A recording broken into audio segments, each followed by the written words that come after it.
Although today most everyone would condemn the logic of early Americans and certainly President Jackson with respect to the use they made of higher law to displace Native Americans, it is important to see that they were appealing their actions to this law of nature. And in the 19th century, the law of nature gave way to a third sort of appeal to higher law, a higher law of progress or of manifest destiny. And this higher law of manifest destiny or progress became part and parcel of American civil religion. The point of appeal was that it gave individuals transcendent justification for any actions that they might take. And you'll recall that America was founded on this strong sense of moralism as a fundamental behavioral pattern.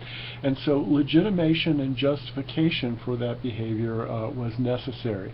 So appeal to a higher law, whether it be to conscience or to nature or to this notion of progress or manifest destiny, became a part of American polity, a sense of who Americans were and how it is that they were acting, and how they were acting.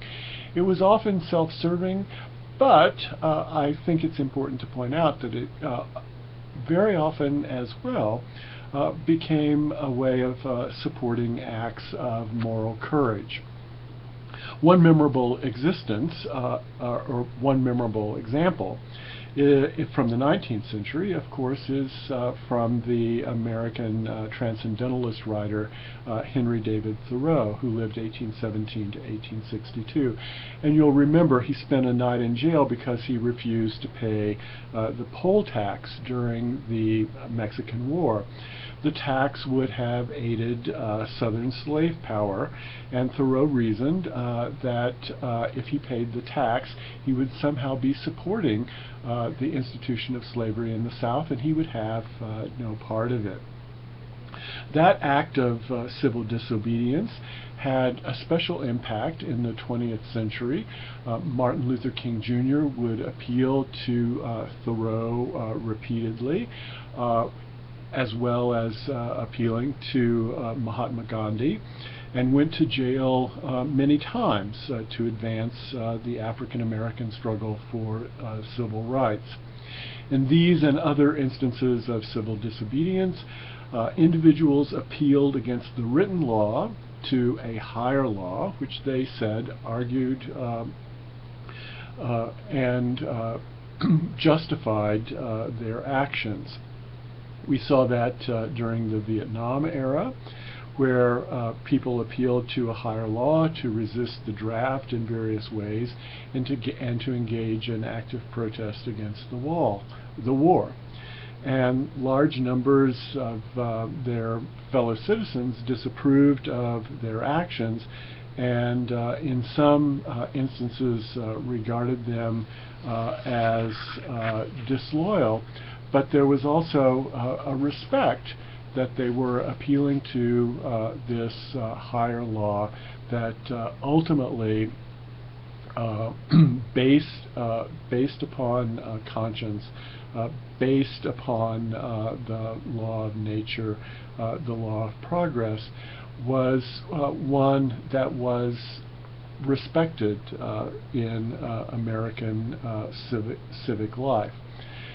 And it's appropriate in our own time to think of examples of people who are engaged in civil disobedience and resistance, and to interrogate what element of this higher law they are appealing to at this place, at this time in American history.